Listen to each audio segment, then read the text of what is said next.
What's up, you guys? I'm here at SlimXTeamSymmetry, here to bring you guys another deck profile. This is going to be my updated Dino Rabbit deck. I've been testing Rabbit not for that long because I felt that after what happened at YCS Toronto with windups being dominant and heroes being dominant, I felt that Dino Rabbit was slowly falling off. I've argued with people till I'm blue in the face about that Rabbit isn't dead, it's just gotten a lot slower. That means that you have to make each play a lot smarter. It's not herp derp anymore where you summon Rabbit, vanish, and go off. If you happen to open like that, you're very lucky. It really doesn't happen that much anymore. Everything you put in this deck, you really can't substitute for losing a Rescue Rabbit and losing a Tour Guide.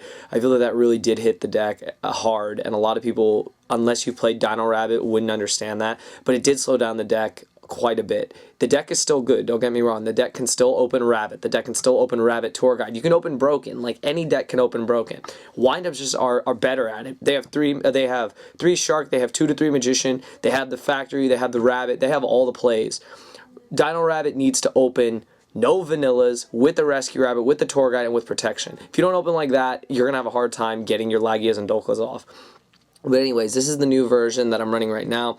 I played against Heroes, which is like the hardest matchup. I'm playing against the hardest matchups because I feel that Dino Rabbit needs to play against its hardest matchups if it's going to do well. When it comes to windup, it's kind of whoever goes first, seriously. Like, if I open Rabbit, I have a chance of surviving Magician Shark. If they open Magician Shark, they probably are going to win because they'll go Shockmaster and have all their protection. So, I'm going to get into the profile. Let me know what you guys think. I did make some changes, and let it be known that Rabbit's probably going to be a budget deck from now on. They announced that Shockmaster and Rescue Rabbit are getting reprinted, so there's nothing you can do, you guys. Konami chooses to reprint those cards. Will Max C be in the tins? Hopefully. Everyone says it will, according to the hints that are in the description, but time will tell. They could be trolling us once again. But anyways, I'm going to get into the deck profile real quick. I just hope you guys really enjoy it. Alright, you guys, here we go. This is going to be Dino-Bunnies version 2.0. Hope you guys enjoy it. Obviously, we're going to start with the dynamic duo, the 2 Rescue Rabbits. You can only run 2, so you have to run 2. This card's getting reprinted as a super, which means that this deck is going to be pretty budget, believe it or not. Kind of crazy to think that this was once one of the most sought-after cards, and now it's coming out as a tin exclusive. Of course, you got to run the 2 Tour Guides. Tour Guide and Rabbit go together. Self-explanatory. We're still running Sangan, of course. It comes equipped with Sangan, and we're also still running Night Assailant. I've tried many different cards, and I still like Night Assailant. I still don't like Tourbus. I can't make Tourbus work for me. Maybe it's just me. People said that you can just get away with 2 Tour Guides and a Sangan. Thing is that Dino Rabbit's a little different from Windup, because Windup doesn't really make Leviair. Windup makes the Carrier Zen Mighty. And Rabbit wants to make Leviair, and Rabbit wants to get their Rabbit back. So any way you can do that is great. Plus, Night Assailant is another out in the mirror match to Lagia, so that's why we run those. The 6 Vanillas, the 3 Sabersaurus, and the best card in the deck, 3 Caboozles. You have to run them. It's Dino Rabbit, self-explanatory. I think it would be awesome if they made these 2 cards super rare in the tin. That would be amazing. I like Caboozles. I love Caboozles and Sabersaurus. I just wish they'd do that. Oh no, that's just something I wish they'd do. I didn't really want to run these, but I feel that the way the format is, you still have to run 2 Thunder King Ryo. I don't like Guaiba. I've loved Guaiba for a really long time, but I feel that Guaiba's days are up. I know Guaiba was the version that got 2nd place in Guatemala. Their meta's a lot different than ours, but I feel that with all the heroes that are doing so well, Angel Flores being the perfect example, with Geargias around, you need to run Thunder King. They shut down a lot of decks. They really hurt heroes, and that's really key. I feel that heroes are going to be so big, and Geargias are going to be so big, that you got to have cards that work against them. So I felt 2 Thunder King was needed. For those matchups. We're still doing 2 Snowman Eater. I love Snowman Eater in the main. I kind of wanted to not run Thunder King and just run Snowman Eaters, but I feel that they work really well together, so these 2 cards are really good. This is another out to Thunder King, which can hurt pretty much every deck. This card is just really good. It gets rid of a lot of pesky monsters, and your opponent doesn't expect it. They think you've set a Sangan. When you flip a Snowman Eater, they lose a monster. It's great, so you guys still got to run those. So a lot of that hasn't changed from the original build. Here are some of the changes. We're running 2 Max Cs in the main deck because windups are a bitch. Windups are a bitch, and we need all the outs we can get. So we're running 2 Max C and 2 Effect Veiler. I originally wanted to run 3 Max C, 1 Effect Veiler, but I talked to my friend Joseph Zhang. He was the one who top 8'd YCS Long Beach with Insectors, and he told me that unfortunately you still do need Veiler because Geargias, you need to negate their effects. This card isn't terrible against windup, but I still think Max C is better because Max C will hopefully stop them from looping. But sometimes they still go through with it, and you can draw all cards, but if you have no outs, you'll still lose if they Shockmaster you. So I feel that both of these cards are needed, so we're running 2 and 2. I didn't want to run 3 and 3 because I don't want to have clunky draws, but they're both needed. I think this card is getting reprinted, though. If you look in the description of the tin, it says to have maximum power. Well, this is Max C, and Max C really helps you draw to maximum power, so I feel that the card probably is due for a reprint. And the last monster is a Gores. You got to run the Gores. This card wins so many games. The one card that was not in here is on the side is a BLS. Now, you could run a BLS if you want. The thing is that I didn't want the deck to be 42, and this would make the deck 42. So I'm not running Soldier right now. I could easily see myself putting it in, though, to make the deck 42. The deck runs decent, so I'm going to test with Soldier probably tomorrow. But as of right now, BLS is not in the main deck, but you can feel free to add it. You do have 4 lights. You have 2... Effect Veilers, and you have 2 Thunder Kings, so you do have the light targets, plus you can make XYZs that are light. On to the spells, we're only running 2 Typhoon. I didn't want to run 3 because I feel a lot of people are running traps and stuff that they can chain to, and I feel that 2 is just enough because we are still running 2 Forbidden Lance, which is like an MST, so in a sense we're running 4 MSTs. I wanted to include like more cards like in my trap, so I felt that 2 Lance and 2 MST was good enough. We always side the 3rd MST if we're going against a deck that has a lot of back row, so I felt that that was just enough, and 2 has been testing just fine. On to the staples, 1 Reborn, 1 Dark Hole, 1 Heavy Storm, 1 Mind Control. I wasn't maining this at first, but this card really is amazing. Like, I know that it's not often that you're really gonna, people think you're really gonna get a plus out of this, but you can be cheap and go for game. I did this against Heroes. I mind controlled a Shining and summoned a monster and attacked for game. Really cheap play. This card's also really good. Like, Heroes are all level 4, so you can mind control and you can, you know, XYZ to either Pearl or Maestroke or any rank 4 you need, so I feel that this is good. Plus, if you do come up in the mirror match, this card's really good. Also, people are running Evil Swords, the original Dino, so I feel that this card could see more play. They do run dinosaurs, so they could help us make our Lagi and Dolka. So I'm leaving this card in. I didn't want to leave it in, but it's too good. Calvin, the kid, beat me with this card so many times that I felt that I have to run it. I'd be stupid if I didn't. 1 Pot of Avarice and 1 Book of Moon. Those are the spells. Pretty standard.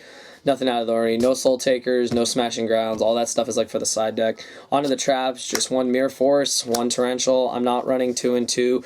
I never want to lose advantage to Torrential, and I felt 1 Mirror Force is enough. People are running Starlight Road, so I kind of felt that it's kind of dead. It's just not as good as some other cards that are in this deck, so 1 and 1 was enough.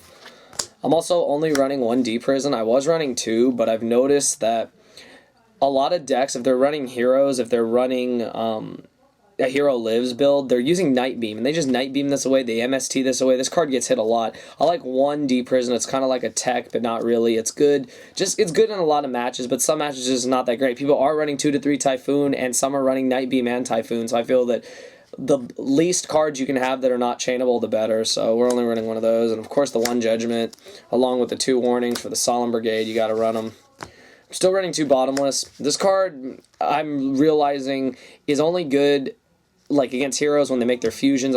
You should never Bottomless any other play because they're just gonna plus off with Gemini Spark. There's no point to Bottomless Stratos unless like they have like another out. They can change Super Poly. They can do all this crazy shit. So Bottomless is just good against the fusion. It's good against a lot of rogue matches like Dark World. So I had to leave these in.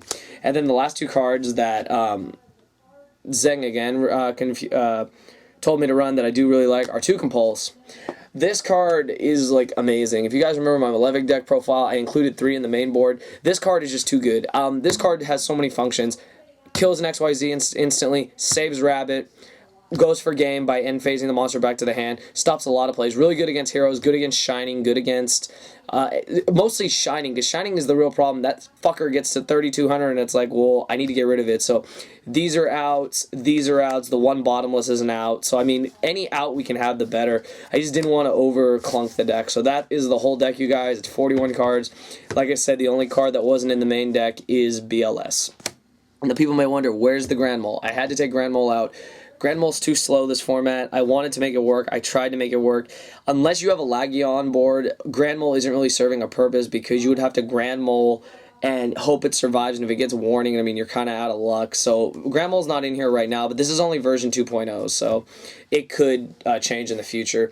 Side deck wise, I'm siding Soul Takers, Level Limit Area Bees, Kaikus, Shadow Mirrors, Macrocosmos, Gemini Amps, all the stuff that you need to hit Dark World, stuff to hit heroes. I'm siding Cyber Dragons and System Down to stop Geargias, Shield Crushes, Needle Ceilings, all that stuff. I just don't have it fully built right now because I'm not testing with sides. But I do have the extra deck just for people who care. 2 Lagia, 2 Dolka. They're the staples of the deck, and they're all reprinted, so they're cheap. 1 Vishki Marrowgeist. I love this card. This is another out to Sangan. Cards like Tengu, cards that search when it goes to the grave. This card's great. I only make it when I know my opponent has a Sangan. Like, once the Sangan's revealed, I trick them. They think I'm going to Lagia and Dolka, and I go to this thing. They don't know what it does, and then they lose their Sangan search, so this card's great. Utopia and the Utopia Ray, since we are running Mind Control. Utopia, that's one of the reasons why I left Mind Control in, is being able to make this thing is just broke. Taking your opponent's Utopia is amazing. 1 Maestro, card's great. 1 Gemini Pearl, only because it's a beater, and it's an out to Shein.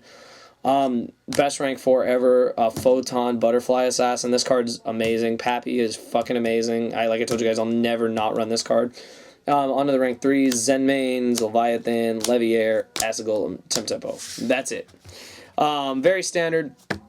A lot of this deck, the only changes really are, to be honest, there's not super amount of changes. I think from my first build, it didn't have max C's, it didn't have some of that stuff, but I mean, other than that, these are the only changes. The reason why they're in here, obviously for windups, you need this card. If you're going against windups, you need this card. It's good in the Dino Rabbit mirror. You just need this card, unfortunately. Konami, just reprint this card. Do us all a favor. I explained why this is in here. This card's just really good. I don't know why I wasn't running this before. This card just needs to be run. It's really good in so many ways. And the compulses are new. So that's what's new to the deck. Those are the new changes for anyone that wanted to try it out. I'm pretty happy with the deck. Like, I feel Dino Rabbit has slowed down greatly. Like, sadly, it's really slowed down from what it used to be. The thing is that it was bound to happen. With a tour guide gone, a rabbit gone, the deck was going to get slower. But I feel that this was the best that I could come up with for Dino Rabbit. I'm still testing a lot of things, and I just hope that the deck will stay true and that the deck will still be alive. I feel that once the Evil Sworn, the Verse stuff comes out, Dino Rabbit will change into Verse Rabbit and will be a lot better. So I'm just waiting for that. So I feel that anyone that's going to pick up those tins, hold on to your Rescue Rabbits, hold on to your Lagias, Dolkas, hold on to all that. Just try to make Rabbit work for you. This is just the version that I picked up for myself. So let me know what you guys think. You know, thumbs it up. 200 plus likes for the next deck profile. I'm working currently on another version of Heroes, kind of based off what Angel Flores won Guatemala with. I really like his build, actually. I'm working on Agents. I'm working on... what else am I working on? I do have windups. I'm working on windups. I'm working on Beast Stun. I'm working on just a shit ton of decks. I have decks for days, you guys. I literally have, like, so many packs of sleeves. Like, it's not even funny. I have these. I have all these in my bag that I just picked up. And literally, I have all these sleeves just so that I can build decks. Like, literally, I have a shit ton of sleeves. So, there'll be plenty of decks coming soon. So, I just hope you guys enjoyed the profile. Hopefully, anyone that's choosing to run this build at Regionals knows why I chose the cards I did. Just really test them out. I think Compulse is great. Max C is self-explanatory against Wanderers. If you can't get Max C, run the 3 Veiler. BLS is just optional. So, let me know what you guys think. You know, thumbs up the profile. And, I will bring you guys more content in the next couple of days, just trying to get used to being back in school, even though I've been back there almost a month. So anyways, hope you guys enjoyed the profile. That's all I got to say, guys. Thank you for watching.